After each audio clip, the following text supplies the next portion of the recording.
人类叫做最早的活动，比如我们最早就是一个打猎，第二个那就是采集植物，先是要解决温饱问题，是吧？然后就解决健康问题啊，所以就是说这个是文明之初人类就有的一个活动，从异域他乡收集植物，收集有用的植物，然后伴随这个开辟新的领地，迁徙到新的家园，植物和动物跟我们一起。去年我有一篇文章，因为国家植物园，这个国务院批复关于国家植物园这个布局方案，我们有5个人各写了一篇文章，在那个里面，我有比较多的工作，专门讲全球那个故事，那一个故事，如果以后有机会再单独讲那一个故事。第一次在国际上特别有名的是埃及的女王，叫做哈特谢普苏特，谢普苏特，对，没错。然后他派遣的队伍去叫做 Land of Town， 有没有人知道这是什么意思？有一个叫庞特之地，这个 Land of Town 就翻译为庞特之地。那庞特之地在哪儿啊？一直都说是在非洲的这个东北部吧，历史上一直是这么说的。然后最近，然后说不是非洲，而是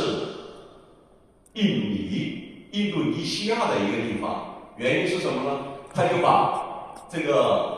哈特谢普苏特的这个神庙里面呢有柱子，有壁画，就类似于我们敦煌壁画，壁画上面的图案，比如这里的 B 这里的 C 还有等等，就有这个壁画。那这个壁画是什么植物呢？再跟现有的植物的形态相这个对比，认为什么，比如槟榔，比如乳香，木药树枝、木药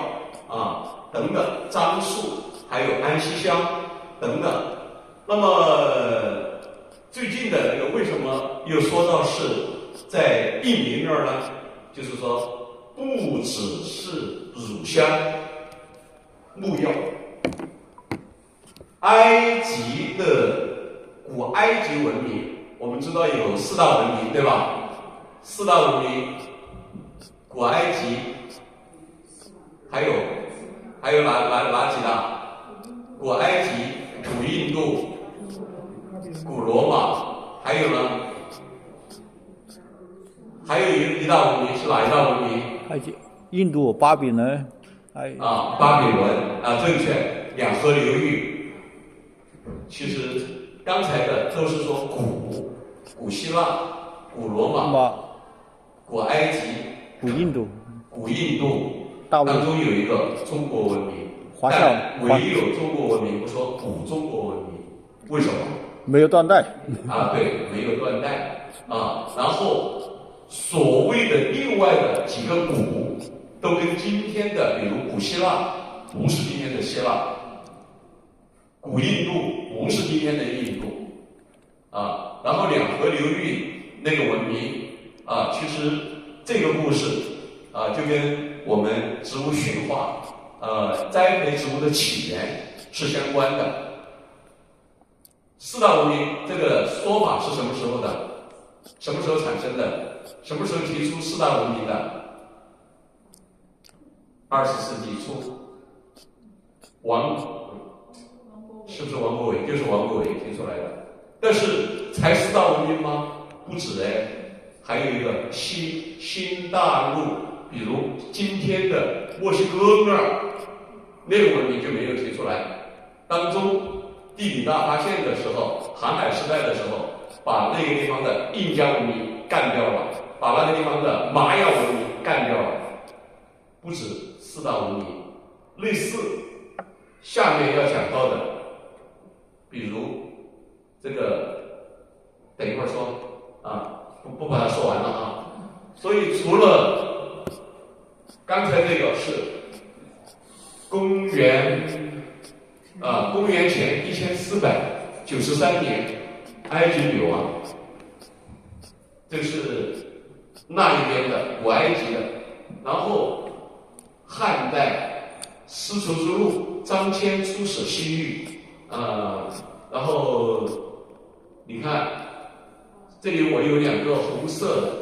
把这个苜蓿、葡萄、无花果、石榴、核桃引到咱中国然后把我们的橘子、桃子、梨、菊花等等又引到西域，那么实际上也是一个中西方植物大交换、大交流。这是公元前200年，220年，200年吧那么这个是非常宏伟的一件事儿除此之外，影响植物大交换的还有马可波罗为欧洲描绘中国的神奇这一方特别有意思马可波罗和他的父亲、叔叔，他是威尼斯商人然后到中国，最初忽必烈不见他。忽必烈是谁？忽必烈是成吉思汗的孙子，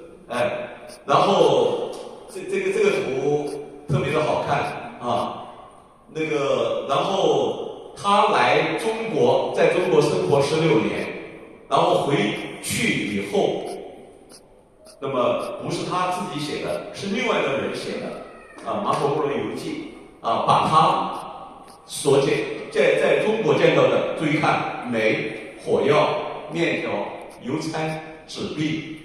椰子、白酒、马奶酒、香料等等等等，然后从中国引回了很多东西，包括丁香、小豆蔻、肉桂、八角、茴香胡椒、茴香姜等等引过去。他描述了一个东方神秘的国度的众多的香料，众多的比较进步的这些技术和物产，所以吸引了哥伦布等人的关注，所以这就引发了后面的众多的探险家，也就引发了在这个陆路的丝绸之路，他们没法通过陆路获得亚洲的香料的时候，要开辟海上丝绸之路这个故事在刚才第2部分所讲的故事的前面特别提醒一下，这样子就颠倒过来了然后其实我们明朝的郑和跟所谓这个地理大发现、航海时代、哥伦布、大加马，它的规模更大，次数更多，船更多，航海技术更先进和进步。所以这个你看郑和从哪个地方出发？那儿南京过去的港口到占城，今天的越南的河内叫占城，然后一路过去，到达了非洲，到达了非洲的南部、东海岸等等。而且有一个台湾的学者，实际上是旅美，相当长时间发现了一张图。不对，这张图上面所标的地点的名称是哥伦布、大加马这一帮人所使用的地图，还要那个名称更全，时间更早。这里就有一点奇怪，那为什么欧洲人没能有这张地图呢？是有还是没有？后来旅美的台湾学者认为，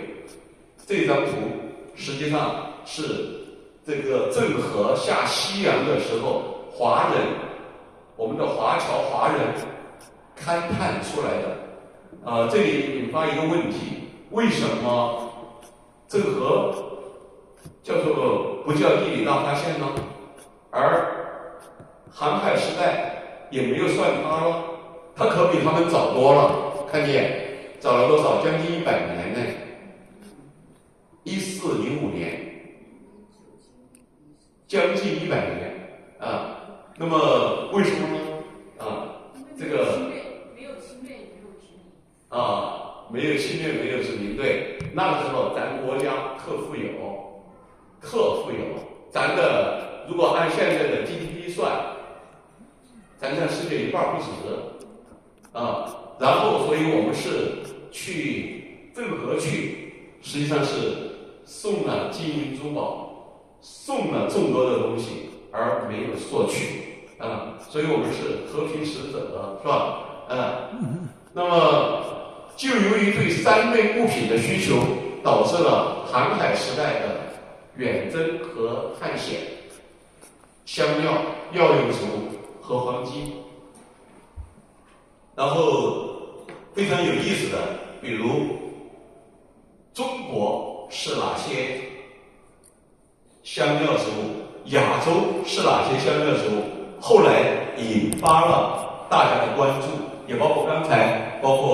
这个前面奠定的那个这个马可波罗游记等等啊。所以这里航海时代或者叫地理大发现，它是严格定义在这个15世纪中到16世纪中这个时间段，而这个时间段里面就是大约100年。在这100年里面，特别有名的那就是葡萄牙王子这个 Henry， 那么他资助了众多的人。所以葡萄牙是率先开展全球探险的，也就是说率先开展了航海。所以亨利王子是建了码头，建了船厂，建了航海的培训学校等等。然后他们还率先支持了哥伦布是意大利、西班牙人。然后葡萄牙支持了这个哥伦布，因为哥伦布这个给西班牙的皇室说可以穿过大西洋到达亚洲去拿香料、药用植物。那么于是他就错误的穿过那里，他认为到达了印度，所以他就把现在称为西印度的地方叫成了印度 Indians。那么那边的人从此就得名印第安人，那么也就有了西印度群岛。但实际上那个地方并没有那么多的香料，而是咱亚洲的香料岛，是亚洲有更多的香料在这个过程中，我右边这个图好像下面应该有对。大家看葡萄牙这个颜色，我上面葡萄牙这个颜色这个亨瑞王子这个哥伦布、大加马、卡布里奥等等，是他们率先进行航海，尤其是非洲，绕过非洲第一次的实际上是只到达了现在的好望角但是西班牙人呢，刚好是南美洲，后来才有了法国，看这个颜色，才有了英国那个颜色，荷兰那个颜色都在很后了。他们包括北美，现在的美国，现在的这个加拿大等等。所以实际上严格的说，他们是后来者。但是这张图是在刚才我放那一张图的前面，这100年，在前面的那100年，实际上是这个英国等是后面得利。所以今天的加拿大的某一个省现在还说法语，是哪个省？对，魁北克啊，魁北克的州长，这个最近反对特朗普，说如果加拿大的关税征收了关税，会让中国进一步崛起。这两码是什么事儿没有的事儿啊，拉到了一起。但是这个大家看，众多的人每一个人也都是悲壮的、可歌可泣的故事啊。由于当时组织这个片子的时候，我把涉及到个别人的基本上都略掉了那是在伯克大上课有哥伦布4次航行然后一直说他到达了印度，到达了亚洲但是后来这个另外一个人卡普拉尔说他到达的不是南美，那么于是也就把美洲无论是南美北美是一个德国人这个得出的结论。所以德国的一个航海地图的制作者就把那一年叫做了 America 美洲无论是南美还是北美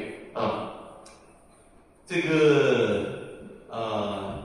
下面的故事那么于是对于南北美洲的发现，实际上那就叫新大陆，于是就引发了新大陆和旧大陆，包括欧洲，包括亚洲的植物大交换。那这地方中间有这个图，我上面和下面把这个植物的交换罗列出来了。从新大陆到欧洲、亚洲、非洲的鳄梨、豆类，我们今天吃的木薯、可可、玉米、花生、辣椒、菠萝、土豆、南瓜、葵林干番薯、烟叶、西红柿、香草等等弄到了欧洲，然后把欧洲、亚洲、非洲的，比如香蕉、柑橘、咖啡、葡萄、麦类这个谷物这一类的弄到了这个美洲，所以引发了南新旧大陆的植物大交换。在1972年，一个科学家把这个叫成了哥伦布大交换，所以哥伦布大交换存在非常长时间，但是1972年才被定名为哥伦布大交换。是不是就等于哥伦布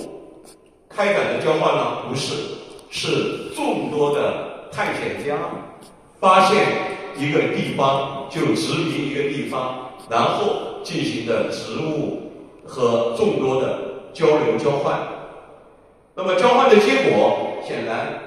那么使欧洲的财富大增，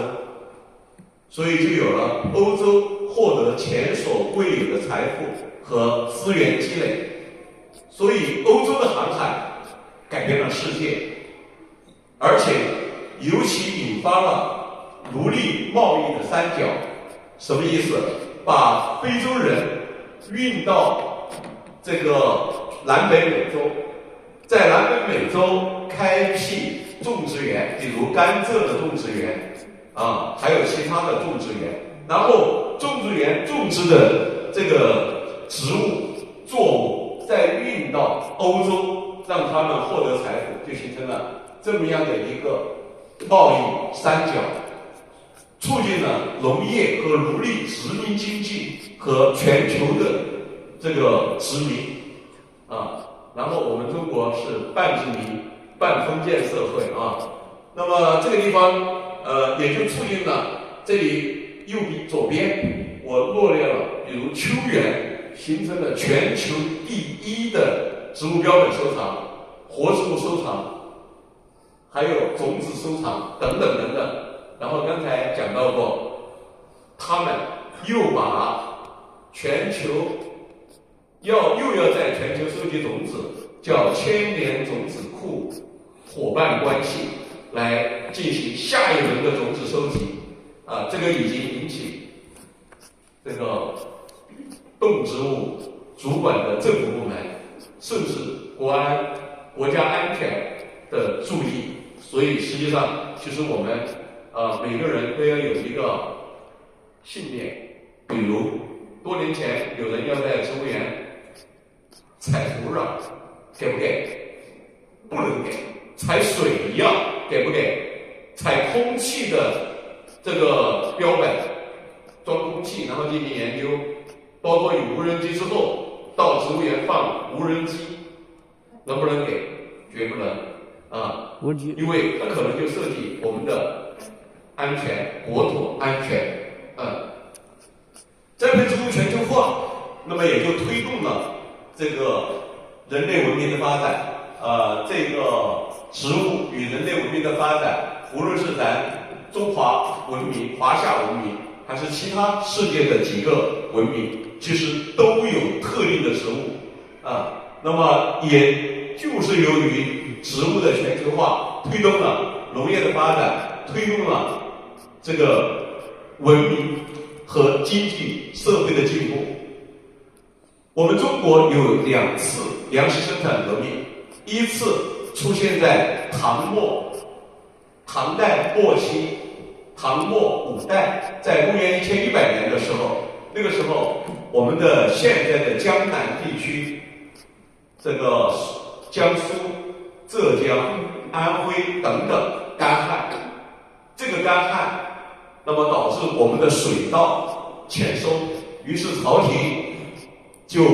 把福建引进的赞成稻全面推广，让我们解决了粮食问题，也就引发了中国第1次粮食生产革命，使我们的人口增长。第2次，那就是康乾的时候，康乾不盛世吗？那康乾盛世是什么盛世呢？从美洲引回的玉米、花生、马铃薯、番薯、红薯，那么这些引回来，我们的主食发生改变，那么让我们的人口又递增了。那是右边这张图是我们在哪一年？2015左右，15左右，专门梳理植物东西方植物大交换，促进我国粮食生产革命和这个人口增长所以康乾盛世实际上是番薯盛世和玉米盛世。那么也就由于东西方的植物交流，让我们的经济的大发展。传统美食实际上也得益于东西方的这个植物交换交流。这里看的是辣椒。有一个美国学者在1912年把全球的辣椒做了一个这个辣度的划分，把最不辣的辣椒、宁的菜椒到右边，对大家看这个0到100、500到1000、5000到10000等等等等，一直弄过去，到最右边卡罗莱纳死神辣椒是最辣的。他当时是通过品尝来判断它的辣度。那么今天我们还要不要通过品尝来确定它的辣度呢？不用了，那用什么？辣度计辣度计，液相色土化学实际上用那个就能测出它的这个辣度了那么辣椒里面加一个东西，它就能改变它的辣度。请问有没有人知道是加什么？加什么？加碱所以这个一旦在比如辣椒酱里面加碱，它就远远超过它本来的辣度了。小苏打吗？加碱，小苏打。对，小苏打也可以。醋也可以吗？醋是酸的。这个地方有一个院士，李振声院士说过这么一句话：一个基因可以影响一个国家的兴衰，一个物种可以左右一个国家的经济命脉。这里当中我用了三种还是几种？4种吧，3种。水稻大家知道袁隆平的贡献，袁隆平的贡献有华南植物园的贡献，知不知道？不知道吧？袁隆平在找野生稻、找雄性不育这个植株的时候，到海南，就是跟中国科学院华南植物研究所梁成业教授和我们的水稻团队合作的。我们是华南植物研究所、华南植物园的研究园区，现在有好几百亩的200亩的水稻育种这个苗圃和大田，现在还有广东和海南和福建的有一些水稻，就是我们今天华南植物园还在育的新品种。这个大豆拯救了美国的大豆产业。那么在美国的大豆产业面临一种病的时候，黄尾病。对，那么他们再到中国引进中国的野生大豆，进行杂交，让他们的大豆产量和这个品质提升。但是原来中国是大豆的进出口国，有一年中国就变成了大豆的进口国。请问是什么时间？有没有人知道？加入世贸组织的那一天。什么加入世贸的？1996年、97年，还没有加入世贸的。那么那个时候，美国、巴西还有一个哪个国家就转基因了，然后国家也给豆农高额补贴，然后让他们的价格降低，产量提高，品质提高，所以价格一低，那不是好卖了吗？不种了。那是没有，现在还没有日本，是南美洲那边，北美和南美。那么他们通过转基因，通过补贴，政府补贴，占领全球市场，然后把中国的大豆产业打下去。今天要打我们的什么？主粮，大米。今天要打我们的什么？不知道吗？大米。电动汽车，还有光能、太阳能，是不是？说我们补贴了，他们原来也补贴了，然后把我们打下去。他们已经做过了，我们为什么不能做？但是中国的大豆拯救了美国的大豆，还有猕猴桃猕猴桃现在占领全球市场的是新西兰，但是新西兰的猕猴桃源自中国。19世纪初，新西兰的一个教师来到湖北宜昌，然后从植物爱好者，刚才说植物，因为王馆长跟我说不要说那3个字，4个字是吧？说了也没关系吧，此刻植物猎人的地方拿到了几把猕猴桃的种子，回到新西兰育种，他今天运气好，育成了就把猕猴桃用了他们当地的一个鸟，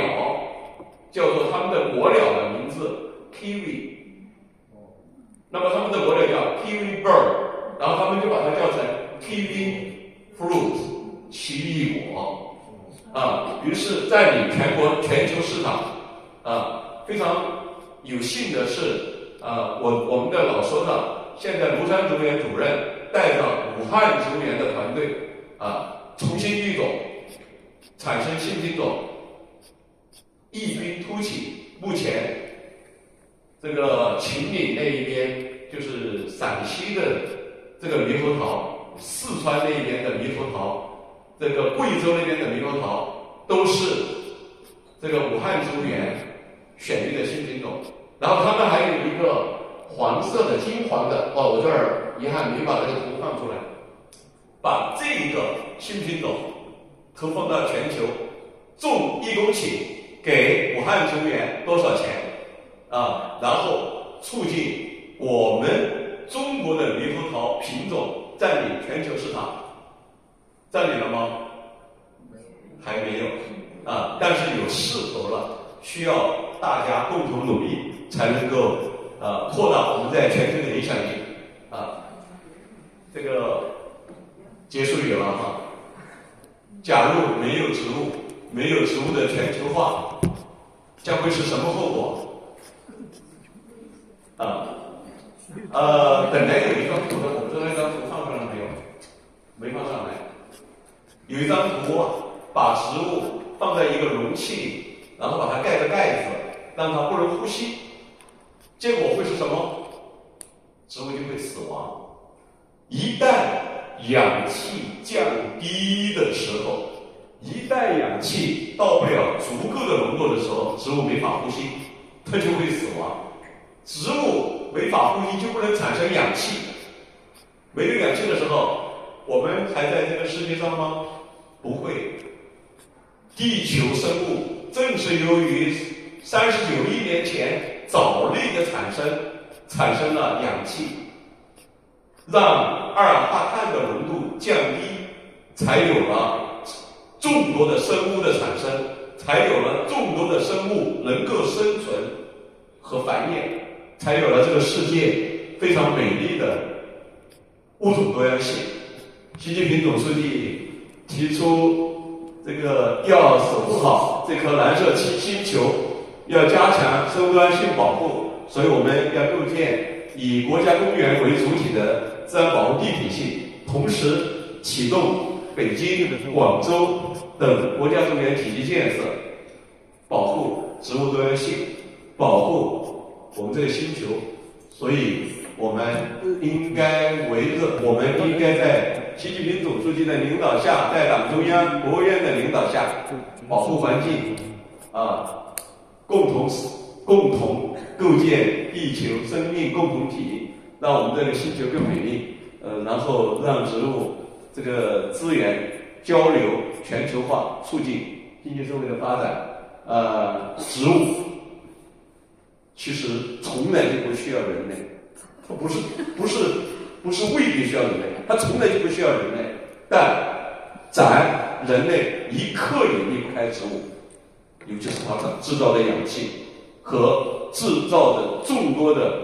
食物和微量元素、维生素，所以我们没有理由不喜欢植物，